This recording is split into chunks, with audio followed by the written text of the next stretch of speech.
अभंगाची संगती झाला गृहीत धरून कथेचं मंत्र संस्करणाचं संत वाङ्मयाचं समापन कधी शक्य नसतं. वर्धते एव नित्यम, ते सातत्याने वाढत असतं. 10 वाजून 45 मिनिट झाले.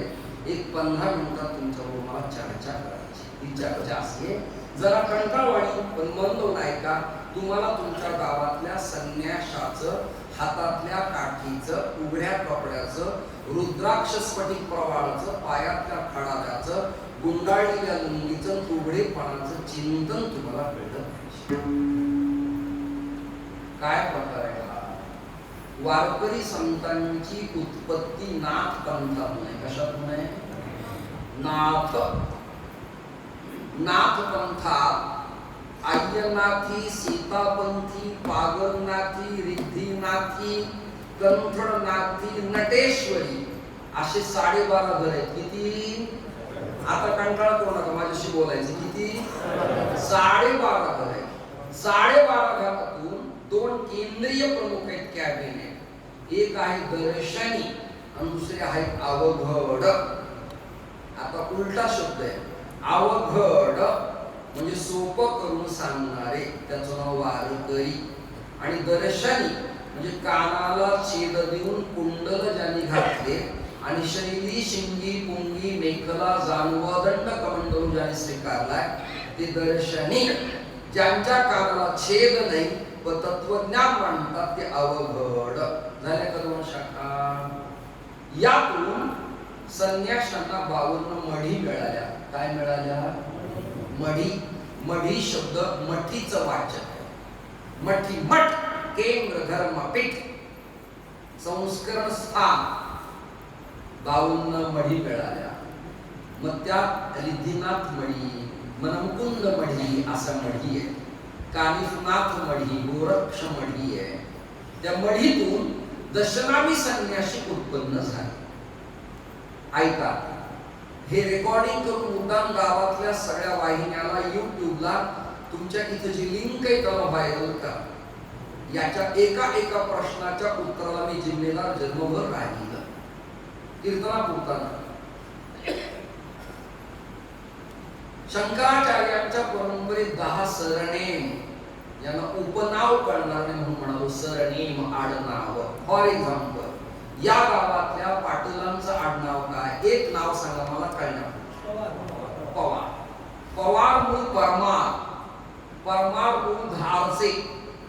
आणि वशिष्ठांनी माउंट आबूला यज्ञ केला, त्यातून उत्पन्न झालेली क्षत्रिय संतती पवार. ग्रंथ संदर्भ ब्राह्मणोत्पत्ती मार्तंड. पुराव्यानेशी बोलल्यावर काय होतं? या पवारांची मुलगी जाधवाकडं, भोसल्याकडं,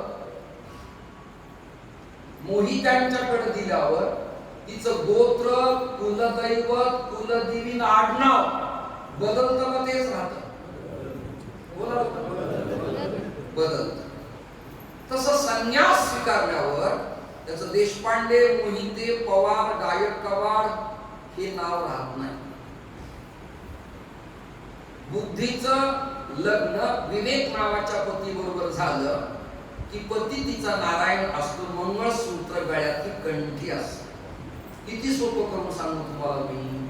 त्या पुरीने कपाळाला कुंकू लावलं की तिचं येणं जाणं बाहेर राहतंय, पण सत्ता तिची सासरात आहे. आणि विजय मिळवायचा तिला सासरच्या लोकांचा कुंकू तिकडचं लावलंय. तसं पूर्वाश्रमी तो ज्ञानी की अज्ञानी, अभ्यासक की अनाभ्यासक, स्नातक की अस्नातक, आवश्यकता नाही. गोकर्णांनी आत्मदैवाला 7 अध्यायापैकी सुरुवातीला महात्म्य प्रतिपादन करताना सांगितलंय, बाबा संन्याशी सर्वथा सुखम. संन्यासा सदैव सुख आहे. असं का? म्हणून 10 नावांची योजना आहे. क्रमवार सांगतो, कंटाळवाणा विषय, पण या स्थानाला तो अत्यंत महत्वाचा आहे. भविष्यात कोणी छोटी प्रासादिक पुस्तिका काढली, त्याचं शब्दांकन करून काही पॅरेग्राफ तुम्हाला काढता येतील आणि प्रकाशित करता येतील. पूर्वामनाय आमनाई म्हणजे मठ, पूर्व म्हणजे दिशा. पूर्व दिशेला जो शंकराचार्यांचा मठ आहे त्या मठात दोन प्रकारचे संन्यासी असतात. एक आरण्य आणि दुसरा वन. वृंदावन स्वामी, कृष्णवन स्वामी, विद्यारण्य स्वामी, रामारण्य स्वामी. आरण्य आणि वन ही त्यांचं सरनेम, आडनाव. त्यांना वेद, ऋग्वेद प्रपाठक आणि महावाक्य प्रज्ञानाम ब्रह्म ऐकता का? ऋग्वेद त्याचे आत्ता शंकराचार्य निश्चलानंद सरस्वती स्वामी आणि त्यांच्या पूर्वी होते निरंजन देव तीर्थ स्वामी. विषय कंठाळवाणा आहे पण समजून घ्या, कारण दामोदर तीर्थांच्या शताब्दी महोत्सवाच्या प्रति हा खर्च आहे. ज्याच्यामुळे सप्ताह आहे ते नाही कळलं तर नुसतं अन्नदान कामाचं नाही असं माझं स्टेटमेंट. कळलं पाहिजे महत्व मूल्य. कैलास महाराज पुढची भावना व्यक्त करताना मग एक दक्षिणेला शंकराचार्यांचा मठ आहे, त्याला म्हणतो दक्षिणामनाय. तिथं खरी देवता वराह आहे पण प्रचलित झाली चंद्रमौलेश्वर. कोणती देवता आहे? आदि वराह आणि शिवलिंग रामेश्वरम, पण प्रचलित चंद्रमौलेश्वर आणि शारदा. त्या पीठाला यजुर्वेद प्रपाठक कृष्ण आणि शुक्ल आणि त्याच्या उपांग जे जे वेद शाखा आहेत ते सगळे जण कणवांच्या पासून तिथं सगळं. तिथे जे शंकराचार्य राहतील संन्यासी, त्याला तीन नाव प्रभाकर बुवा, भारती, सरस्वती आणि पुरी. दिव्यानंद भारती, ज्ञानानंद सरस्वती, कृष्णानंद पुरी. पुरी, भारती आणि सरस्वती झाले का दोन पीठ. आणि नाव किती झाले? वन, आरण्य. सरस्वती, भारती, पुरी किती झाले? 5. अजून 5 सांगतो. मग प्रथम मठ शारदामनाय उच्यते. पहिला शंकराचार्यांचा मठ शारदा, द्वारका. त्याची देवता भगवान श्री कृष्ण परमात्मा. दैवत सिद्धेश्वर, देवी पूर्णागी. तिथल्या शंकराचार्यांच्या संन्यासाला ज्यांनी काठी हातात घेतली यांच्यासाठी बोलतो. ब्रह्मदंड, वेददंड, क्षत्रियांना पलाशदंड, विप्राधिकांना वेददंड. हा दंड घेतला हातात की मग त्याला 2 नाव दिल्या जातात. पुरुषोत्तमाश्रम, रामाश्रम, कृष्णाश्रम किंवा दामोदर तीर्थ, वामन तीर्थ इत्यादी इत्यादी इत्यादी. तीर्थ आणि आश्रम किती झाले? आता 5 आणि 2 खाली राहिले 3. मग उत्तरेला एक मठ आहे त्याचं नाव ज्योतिर्मठ, जोशी मठ. ते अथर्ववेद प्रपाठक आणि द्वारका सामवेद प्रपाठक. द्वारकेच्या शंकराचार्यांचा क्रम कीटवार संप्रदाय. कोणता संप्रदाय? संन्यासात 4 संप्रदाय: आनंदवार, भोगवार, भुरीवार आणि कीटवार. आणि पुढचा ऐका, काहींना कळत नाही ते म्हणतात संन्याशानं गोत्र नसतं. गोत्र असतं. तीर्थ आणि आश्रम संन्याशांचं गोत्र आहे अविगत गोत्र. कोणतं? अविगत.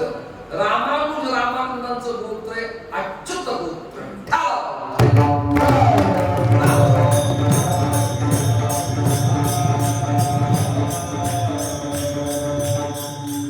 आणि मग उत्तरेला जो मठ आहे जोशी मठ, तिथे अलकनंदा तीर्थ आहे. पुन्हा पूर्णागिरी देवता आहे आणि वेद अथर्व वेद आहे. तिथे 3 संन्यासी, पर्वत, गिरी आणि सागर. ज्या संन्यासाला ही 3 नावे समजावून त्या परंपरेतले ते आहेत. गिरी, पर्वत, सागर. यापैकी दंड पुन्हा कुणाच्या हातात आहे? सरस्वती, भारती, आश्रम आणि तीर्थ. या 4 जणांना ब्रह्मदंड आहे. बाकीच्यांना ज्ञानच कोणी दंड आहे, त्यांना परमहंस म्हणावं. संन्यासा भागवत का किती भागवतात प्रकार सांगितले, कोटीचक्र, बहुदृक, हंस, परमहंस, तुर्यातीत आणि अवधूत या संन्याशांच्या स्टेप आहेत. या परंपरेपैकी तीर्थ जोगपट्ट म्हणजे तीर्थ आडनाव ज्यांना लागलं ते या गावातलं आध्यात्मिक भूषण आहे दामोदर तीर्थ स्वामी. पुढचा ऐका, दामोदर तीर्थांच्या वस्त्र समाधीच्या मागे गणपतीची मूर्ती का किंवा बसवलेली का? ऐका, नारायण, ब्रह्मा, वशिष्ठ, शक्ती, पराशर, व्यास, शुक, गौड, गोविंद गौड आणि शंकर. तर गौडपादाचार्य हा प्रत्यक्ष गणपतीचाच अवतार. त्यामुळं द्वारिकेतले जे दंडी संन्यासी ते गणपत्य यती, शाक्त यती, वैष्णव यती असे यतीचे भेद आहे. आणि पंचदेव उपासना वेदानुमोदित शंकराचार्यांनी आधी प्रचलित केल्यामुळे त्या विष्णू, गणपती, सूर्य, देवी आणि शंकर. विष्णूच्या ऐवजी वारकरी संप्रदायात कृष्ण, रामादी वा विठ्ठल. तत्व तेच आहे, नाव बदलले पण तत्व मात्र ब्रह्मतत्व तेच आहे. असो, आधी बडबड करत नाही. अशा शाखा विस्तीर्ण झाल्या आणि मला आनंद का वाटला सांगतो, खरं सांगतो. मी गर्दीन सप्ताहन खूप पाहिले. आमच्याकडं भगवानगड, नारायणगड, सरलाबेट, बंकट स्वामी, गैनाथ गडावर 1,00,000, 2,00,000, 1.5 लाख लोक 2.5 लाखापर्यंत कीर्तनाला असतात. 375 क्विंटल साखरेचे गुलाबजामू परवा गैनाथ गडला केले होते. नगर भोजन परभणी जिल्ह्यासारखं महाराष्ट्रात कुठेच नाही. वारकऱ्यासारखी परंपरा अशी कुठेच नाही. ऐकता का? कीर्तनात मी तृप्त आहे, पण इथे मी का आलो? पत्रिकेवर वरद जोशीनं मला फोटो दाखवला दंडी संन्याशाचा, म्हणूनच मी आलो, नाही तर आलो नसतो. आता या जनसामान्यांना ब्रह्ममुद्राण, परशुन, लक्ष्मीपटन, गंधर्व ग्रंथी कळणार नाही त्यांना. मग यांना काय सांगावं लागेल? संत वाङ्मयातून कळावं लागतं या लोकांना. याला म्हणायचं पाहे पा ध्वजेचे चिरगुट, राया जतन करिता कष्ट, तैसा मी एक पतित आणि परी तुझा मुद्रांकित. धर्माच्या संरक्षणाकरिता ब्रह्मदंड हातात दिला जातो आणि भगववस्त्र इथे असतं. तुम्ही फोटो स्वामींच्या पहा. ते जतन करताना काय कष्ट आहे त्यालाच ते ठाऊक असतं. दंडी संन्याशांनी कुणाच्याही पाया पडू नये. दंडाला दंड अभिवादन करावं आणि देवाच्या छातीला चरणाला दंड टच करावा. जगात सर्वश्रेष्ठ संन्यास आहे दंडी संन्यास आणि याचं नाव आहे ब्रह्मदंड. पूर्वी राजे जेव्हा राज्य करताना चुकायचे, करेक्टेड व्हायचे, तेव्हा दंडोस्मी दंडोस्मी म्हणत शंकराचार्यांनी त्याच्या डोक्याला 3दा दंड मारायचा. असं दुसरं प्रकरण, एकाच गोत्रातले ब्राह्मण तीर्थावर राहत असले आणि स्वैर सूतक सातत्याने पडत असलं तर पिंडविच्छेदन विधीला दंडी संन्यासी आणूनच त्यांच्या माथ्यावरती परशुवाला करून पाणी सिंचन करावं लागतं. हा अधिकार दंडी संन्यासाला आहे. आता उद्यापासून 4 दिवस गंगाखेडला माझा अनुष्ठान आहे स्वतःच. मला हे तीर्थ माहिती झालं असतं तर 4 दिवस अनुष्ठानाला मी याच गावात राहिलो. रामाः इव ईश्वरः सः रामेश्वरः किंवा रामस्य ईश्वरः सः रामेश्वरः. रामचंद्रानं इथे येऊन या शिवलिंगाची स्थापना पूजन करावं. पुरा महर्षय सर्वे दंडकारण्यवासिनः. आणि त्याच्यात पुन्हा पद्म पुराणातला श्लोक सांगतो, लक्षं प्रदक्षिणां पृथिव्यां गंगा स्नानेन तत्फलं अश्वमेध सहस्राणि वाजपेय शतानि. एवढे यज्ञ केल्यावर जे पुण्य मिळतं ते केवळ गंगेचं दर्शन घेतल्याला मिळतं आणि त्यातल्या पुरुषोत्तम मासात दामोदर तीर्थांचा शताब्दी महोत्सव तुमचं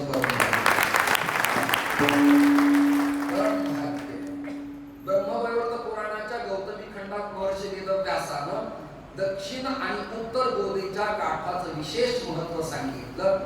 मी चेअरमनला आणि आमच्या प्रभाकर महाराजांना आणि कैलास बोला हजारो वेळेला म्हणालो मोहिते पाटलांना की 2 एकर गंगेच्या काठावर माझ्या खर्चाने मला जागा बघा. जर पूर्वी मला हे स्थान कळलं असतं तर मला मोठ ट्रस्ट नावचं गावचं काही नको, एका दंडी तीर्थ संन्याशांचा मोठे म्हणून मी इथे धर्म कार्यासाठी राहिलो असतो. गावात गेलो त्याचं सांस्कृतिक वैभव वाढवा, चिकाटी ठेवा. संत कुठल्याही विशिष्ट धर्मपंथाचा वर्णाचा नसतो. संत हे व्यापक पद आहे. अशा सत्पुरुषांच्या प्रति अंतःकरणात ओलावा ठेवा.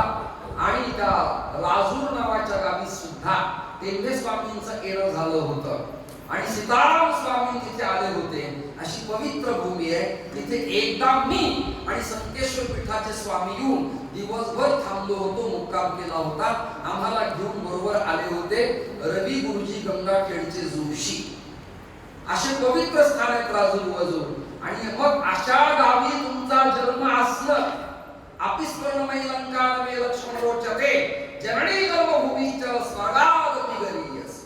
अशा या पवित्र मातीला वजूरला कोटी कोटी भाववंदना करून 11 वाजून 2 मिनिट झाले.